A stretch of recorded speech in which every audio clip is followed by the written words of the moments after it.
Assalamualaikum warahmatullahi wabarakatuh. Perkenalkan, nama saya Adila Zaitun Amirul Mujahidin dari kelas 11 JKT2. Di sini saya akan menjelaskan tentang bab 15 Migratik MTCNA Preparation, yaitu MISC. Pada bab kali ini itu terdapat dua materi ya teman-teman. Yang pertama itu tools, yang kedua itu support drift dan juga connecting support. Kita langsung saja masuk ke materi yang pertama.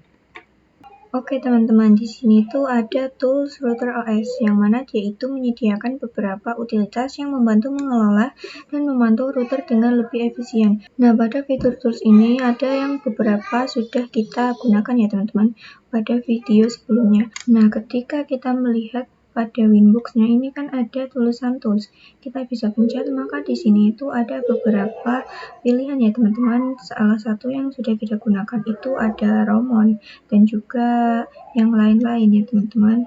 Nah, jadi di sini itu kita akan membahas mengenai dua hal, yaitu torch dan juga grafik. Di sini yang pertama itu kita akan membahas mengenai fitur tools atau yang mana itu dia digunakan untuk memantau traffic ya teman-teman dari sebuah paket yang melalui interface yang mana fitur tools ini itu dia real time monitoring tools ya teman-teman. Jadi dia itu memantau lalu lintas yang diklasifikasikan berdasarkan protokol seperti IP atau alamat tujuan seperti IPv4 dan juga IPv6 yang berdasarkan portnya. Kemudian untuk fitur yang kedua itu Grabs, di mana dia itu digunakan untuk memonitoring traffic yang melalui interface dalam waktu tertentu, yang mana traffic rata-ratanya itu diambil tiap interval 5 menit sekali ya teman-teman, yang mana grafik ini juga dia dapat digunakan untuk memonitoring penggunaan CPU, memori, dan juga disk. Jadi grafik ini itu dia digunakan untuk memonitoring trafik yang melewati interface ya teman-teman. Nah, masuk ke materi selanjutnya yaitu support drift. Nah, auto support drift ini dia itu dibuat secara otomatis apabila terjadi kerusakan perangkat keras. Nah, dia itu dimanage oleh proses watchdog. Kemudian sebelum mengirim ke Mikrotik, konten file output support dapat dilihat di mikrotik.com atau account. Jadi support brief itu dia itu bisa digunakan ketika ada atau terjadi trouble yang kita itu ingin menginformasikan trouble tersebut ke Mikrotik resminya agar nantinya itu dilakukan support dari masalah atau problem tersebut. Jadi fungsinya itu untuk membackup seluruh konfigurasi ya teman-teman, agar nantinya konfigurasi itu dia di backup dalam waktu benar.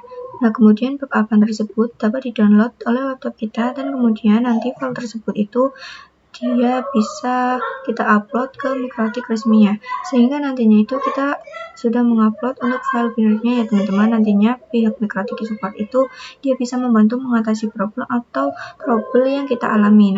Nah, kemudian di sini itu ada contacting support atau cara dan langkah-langkah untuk kalian menghubungi Mikrotik supportnya.